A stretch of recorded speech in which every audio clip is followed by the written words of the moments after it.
കോട്ടയം പള്ളിക്കത്തോട് സ്കൂളിന് നേരെ ആക്രമണം. ഇളമ്പള്ളി സർക്കാർ യു പി സ്കൂളിന് നേരെയാണ് ആക്രമണമുണ്ടായത്. സ്കൂളിന്റെ ജനലും വാതിലും തകർത്തു.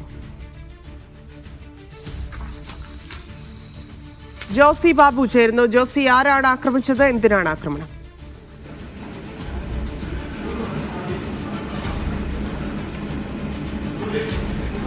ആരാണ് ആക്രമണത്തിന് പിന്നിലെന്ന് വ്യക്തമായിട്ടില്ല. പോലീസ് അന്വേഷണം തുടങ്ങിയിട്ടുണ്ട്. ഇന്നലെ രാത്രിയാണ് ഇളമ്പള്ളി ഗവൺമെന്റ് യു പി സ്കൂളിന് നേരെ ആക്രമണം ഉണ്ടായത്. ഇന്ന് രാവിലെ ജീവനക്കാരും അധ്യാപകരും എത്തിയപ്പോഴാണ് ഇത്തരത്തിൽ സ്കൂളിന് നേരെ ആക്രമണം ഉണ്ടായ വിവരം അറിയുന്നത്. സ്കൂളിന്റെ ജനലുകളും വാതിലുകളും തകർത്ത നിലയിലാണ്. ശുചിമുറികളുടെ വാതിലുകളും തകർത്തിട്ടുണ്ട്.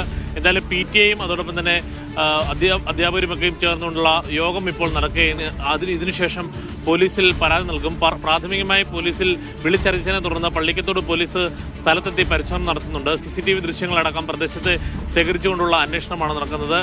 ആക്രമണത്തിന് പിന്നിൽ ആരാണെന്ന് വ്യക്തമായിട്ടില്ല എന്നാണ് പോലീസ് പറയുന്നത്. ഇന്നലെ പ്രദേശത്ത് ഒരു ക്ഷേത്രത്തിൽ ഉത്സവവുമായി ബന്ധപ്പെട്ടുകൊണ്ട് ഉച്ചഭാഷിണിയൊക്കെ പ്രവർത്തിപ്പിച്ചിരുന്നു. അതുകൊണ്ട് സ്കൂളിൽ നിന്നും മറ്റ് ശബ്ദങ്ങളൊന്നും കേട്ടിരുന്നില്ല എന്നാണ് അയൽവാസികളും പറയുന്നത്. എന്തായാലും ഗൗരവതരത്തിൽ ഈ വിഷയത്തെ കാണുമെന്നാണ് പഞ്ചായത്ത് അധികൃതരും സ്കൂൾ അധികൃതരും പറയുന്നത്. ഇത് സംബന്ധിച്ച് ഊർജിതമായ അന്വേഷണം നടക്കുകയാണെന്ന് പള്ളിക്കത്തോട് പോലീസും അറിയിച്ചു. ധന്യ.